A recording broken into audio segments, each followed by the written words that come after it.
Hello everyone, আসসালামু আলাইকুম। Welcome to my channel. তোমাদের সঙ্গে শেয়ার করব কর্ন মাখা।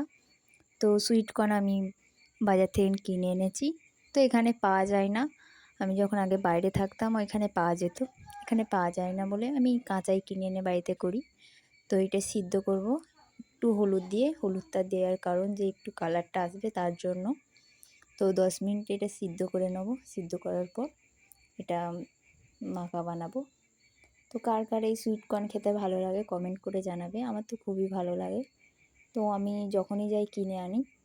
তো কোনো দিন তোমাদের সঙ্গে শেয়ার করিনি, তো আজকে শেয়ার করছি। তো সিদ্ধ হয়ে গেছে, 10 মিনিটের মতন রেখে সিদ্ধ হয়ে গেছে।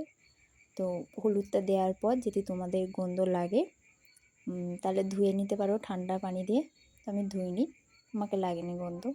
তো এতে একটু বিট লবণ দিয়েছি, একটা লঙ্কা গুঁড়ো দিয়েছি আর ধনে গুঁড়ো দিয়েছি আর একটু বাটার দিয়েছি সামান্য, বেশি দিইনি। তো একটা লেবু দিয়েছি, ঝাল টক মানে ভালোই লাগবে।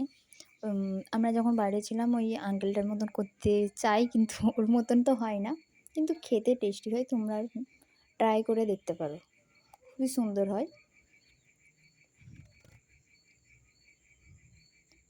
তো আমার মাখা কমপ্লিট। আজকের ভিডিওটা যদি তোমাদের ভালো লাগে তো লাইক করে দেবে, শেয়ার করে দেবে, একটা কমেন্ট করে দেবে, সাবস্ক্রাইব করে দেবে যদি নতুন হয়ে থাকো। আজকের ভিডিওটা এতটুকু। আল্লাহ হাফেজ।